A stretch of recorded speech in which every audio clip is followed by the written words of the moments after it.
Yo, what's up, everyone? We back at it again.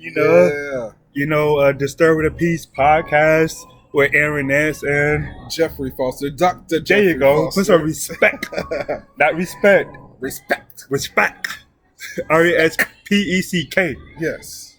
on our That names. vernacular. That language. AADE. There we go. Yes. We're back at it with another podcast. You already know what it is, man. We're talking about education, critical issues in urban education, and things that are going on. I don't know if y'all been watching the news lately or not, but we are in a state of emergency. bad. We are in the state of an emergency. Yes. Someone asked us, what is our research about? And we said that we are our research. Yeah. We are what we research about. Period. Autoethnography. In the making. The ethnographies of it all. In the making. Yes. In the making. So yeah, we're here to talk about the state of education Right now. I mean, I want to talk about my interests. Mhm. You already know one of my interests. Yeah. Critical race theory, CRIT, CRT. Although it is not commonly known as a contemporary issue because it came up in the 70s. Derek Bell, a previous Harvard law professor, really coined the term. But we can even go back to W.B. Du Bois, who really talked about the social conditions of Black Americans, especially after the Reconstruction era. Yes. So even since then, like, things have not changed that much. Not too much. And then the fact, let's just take it back a little bit. The fact that in research, the perspective of us and minoritized individuals was not used in research and utilized. Exactly. How was that reliable? How's that and valid? equitable? How's that equitable? Like, how is it valid though? It's not. It's not valid. Like that happened, y'all. Like, in sociology, they didn't even take into the account other points of views and perspectives. Well, go ahead. I'm sorry. I was just gonna say, and W.E.B. Du Bois did a great thing by talking about the plight, the consciousness of a Black individual. And then in education, well, not in education, in the Constitution, the first three words of the Constitution says, "We the people."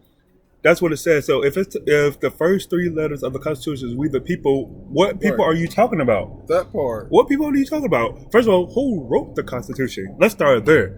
And who are the people who wrote the Constitution? And then who's the last person to sign the Constitution? And it's crazy to think that the Constitution did not include Black, brown individuals, especially men and women. It excluded us on purpose. Why is that? Why is that? We weren't human. We're still not. We're human. still not human, and it is a problem. It is a problem that continues to persist in education. The same rules apply. We're still not valid. We are still thought of as being less than, especially with the curriculum. Our history has been stolen. We are literally fighting for African American history to be taught in Florida schools. I had an opportunity to look at the books that they banned from Florida schools. I was like, really? It's ridiculous. In libraries? It's I'm like, are you ridiculous. kidding me? How are we going to talk about equity if it's not being represented in the schools? The hegemony of it all. Cultural hegemony. It is. Period. It's like white supremacy, period. It's like, y'all want to, not y'all, let me be careful what I'm saying. Certain conservatives, The dominant culture wants to monopolize and control our outcomes. And it was a problem. Even when I talk about, voting, because voting is very important, about the things that happen for voting for Black people. How you going to give us a poll tax and a literary tax? A literary test and a poll tax for us to start voting. And good darn well, we just came out of Reconstruction era. The country at this court is set up for us to fail. But how does that translate over to education? That's a good question. And it's a great foundation to talk about. I just feel like as it relates to education, first of all, how can you educate individuals if you're not educating Educating them with the whole point of view, the whole perspective. And good teachers, especially literacy teachers, literature, all of that, they talk about there's multiple points of views. So why are we teaching history through the point of view of one perspective, the dominant perspective, the heterosexual white male's perspective? That's not appropriate because it's a diverse society. But digging deeper, I really want to talk about the fact that not everybody's getting an equitable. But most importantly, I can't even talk about what's going on with the curriculum when these kids, a lot of kids now, are not getting an equitable education in multiple ways, but they're not even getting a license, at least a teacher that is prepared to teach them. because It's bad. because it's a not only is there a teacher shortage, but it's a lack of highly qualified teachers that needs to teach certain subjects. Yes. You guys know that we're in Charlotte, North Carolina, one of the biggest school districts of CMS. And not only are there guest teachers in CMS, as we previously had talked about in all our other episodes, but there are also teachers who are teaching other subjects that they are not licensed in to be able to provide students with an equitable education outcome. So then we talk about state standards, and we talk about schools and their grades, and for schools to receive extra funding in order to supply students with these resources outside of Title I funds. Right. However, the problem is that okay, you can have a teacher whose data is representative of that subject. So if a teacher, let's say Dr. Foster was teaching math and he's a math expert, of course it's going to rise. But if Dr. Foster's not a solid writer, not a good writer, but if he's not a solid writer in ELA or anything like that, then not to say his numbers may not match up to that as math because that's his expert subject area. Well, I want to say, Mr. Nance, there in Charlotte, North Carolina, and in most places within the United States, there is redlining. Students are going to school based on where they live. And certain schools, no. But okay, I don't mean to interrupt, but you have to mention the redrawing of the maps and the redistricting But wait, as well. wait. Oh, you getting there? I'm trying to. No, I'm not getting there. I'm trying to make a point Okay. that these kids are going to neighborhood schools, and they are going to schools where their neighborhood is, and their neighborhood might be an area that's not as that's maybe has some hardships and some poverty and things like that. And so those schools are not going to be able to get as many teachers as the schools on the side of town For where sure. all the rich people live. For sure. So they're not having guest teachers in those schools. There's guest teachers in these schools with these minoritized, underrepresented, underserved students, and they can't even get a teacher that even has a degree. It's problematic, and I saw it for myself. It's very problematic. Yeah. So I don't know. Like, yeah, we are in definitely a state of emergency, especially within education. Right. So I know the answer to fix it, but the answer is more resources. So, schools are given money based on the number of students that are in that school. Yeah, and there Right. are Title I funds, And but there that's are not enough. but Title I funds specifically go towards Certain things. certain things, and the executive director or the board or Principal. whoever is over the school alleviate certain funds, or what's the word? Allocate. Thank you. Allocate certain funds to certain things. So, for instance, the big portion of Title I funds go to the teachers, right? But Yes. So it's really tricky with Title I funds. or it depends on districts. Well, there's very when you're dealing with federal funds, and we're not going to go into a lot of details on this, but when it comes to federal funds, especially like Title I funds, you have to use it for specific things. You can use it for teacher salaries. It's not best practices, but you can use it for like curriculum, professional And that's it. development, things like And that. that's the problem, because I feel like Title I funds are being misused Whereas, now I'm not saying that teachers should not get paid for sure, especially if you're qualified, you got the experience. Of course, I'm going to pay you as your instructional leader. At the same time, though, I want to make sure the kids are getting what they need in order for them to learn. And I feel like a lot of resources and money are being pulled away from that. I think the No Child Left Behind Act is the one that really started Title I funds because they saw, okay, there are students in low income areas who need like a testing boost.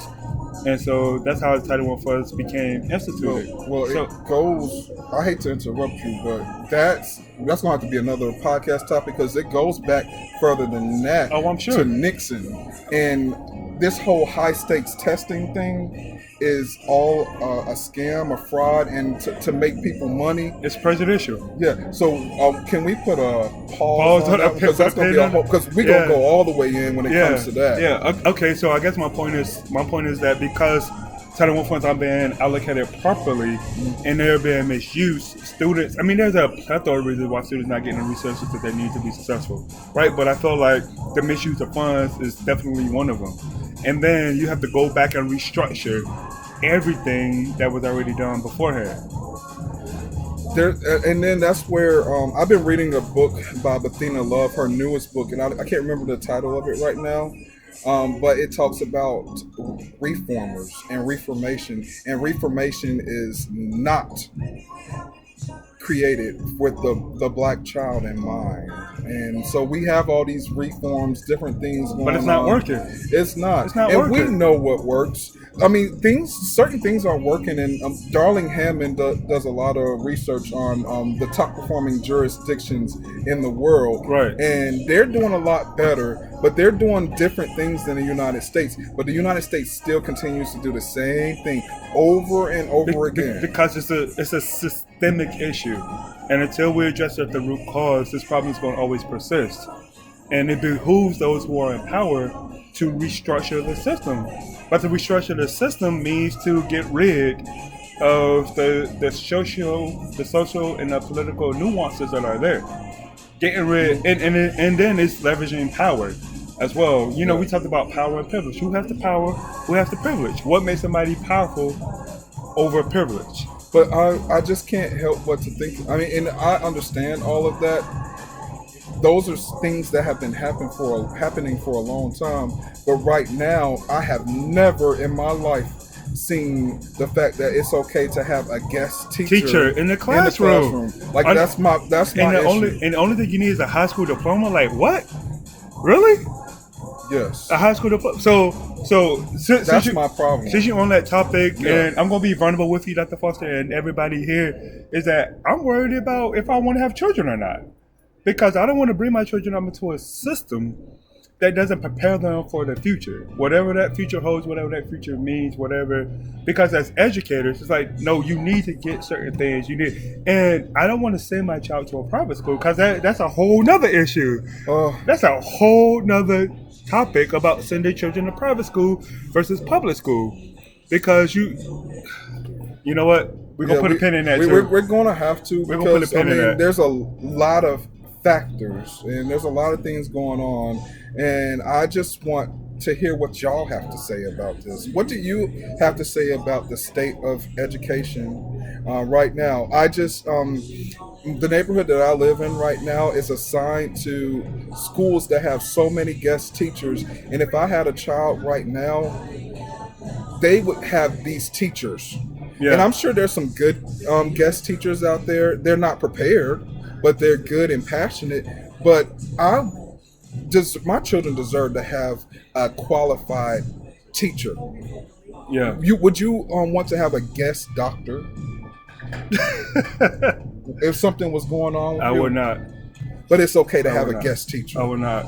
And so my father, he grew up in the late 40s, early 50s, and he said that he told me that teachers was regarded as one of the highest occupations during those times. It was up there. You had lawyers, teachers, and doctors. Yeah. Nowadays, it's teachers, doctors, and it is doctors, Professors, maybe. lawyers, professors, But where the teachers at? Teachers are the glue that hold everything together. At least from my perspective. So I know when I teach or when I have taught in K-12 education, I taught from a holistic perspective. Yeah.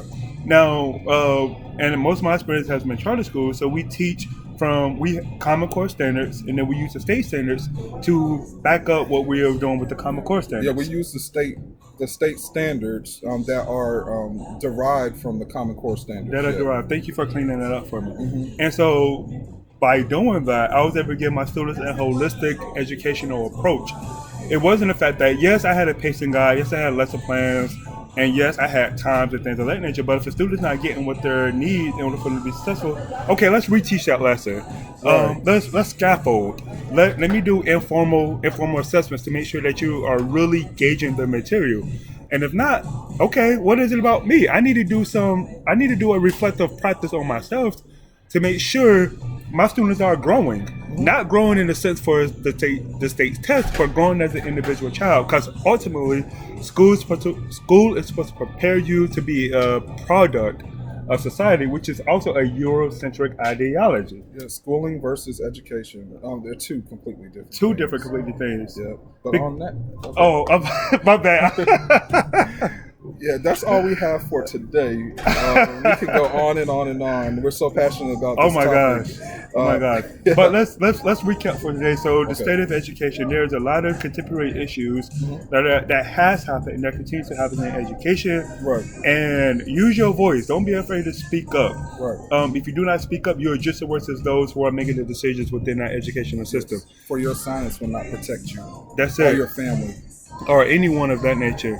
So we are in a state of emergency. You know how I remember Katrina in 2005 that happened. Yes. The president declared a state of emergency, and we are in a state of emergency. We are the governor, and I believe I want to do some more research on this. And I would love y'all to make comments and interact with us. But I heard Yes. that the governor, bless his heart, the governor of North Carolina, he can't do but so much. I think he did say that there was a state of emergency for education, but others are not believing so. They just don't care.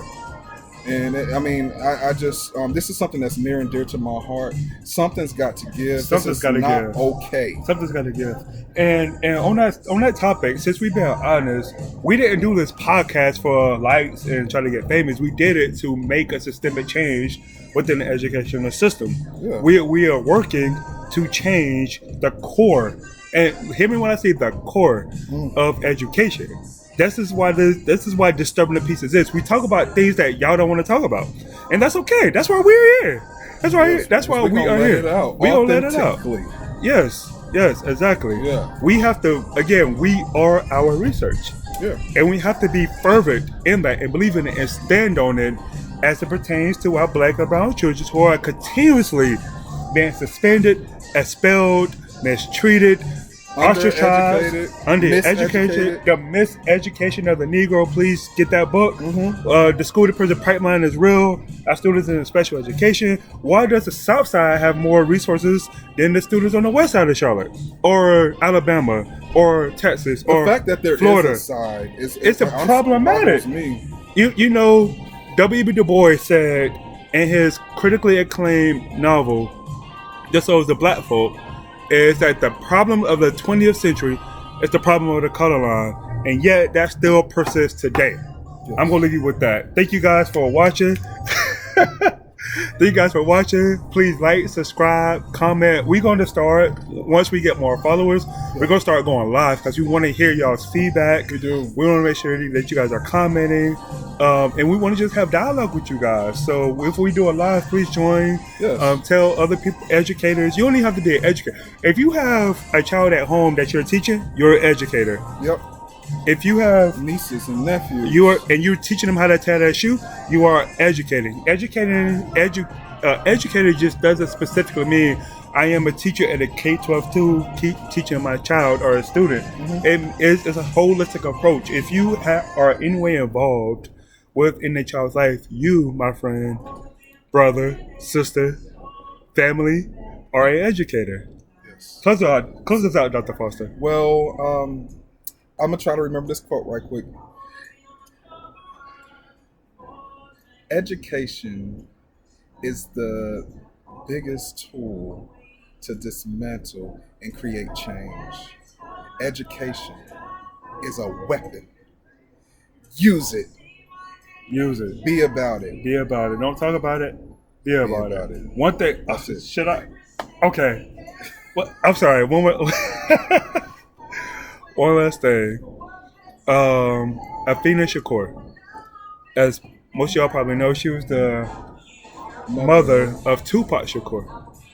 She was arrested. It's called the Panther 21. She was arrested in New York, and please read about the story. It's a powerful story.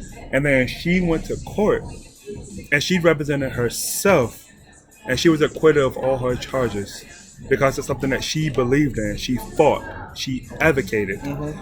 It doesn't matter what it cost. Ultimately, it cost her life. Yeah. But she gave her life for the rights in which she was guaranteed by the proclamation of the Constitution. Yes.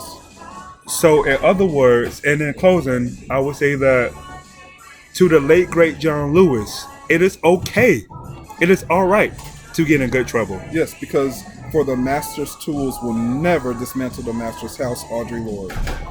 On that note, thank you guys for watching our podcast today. Yes. We really appreciate it. Again, this is Aaron Nance with Jeffrey Foster, and we are disturbing the peace. Peace out, y'all.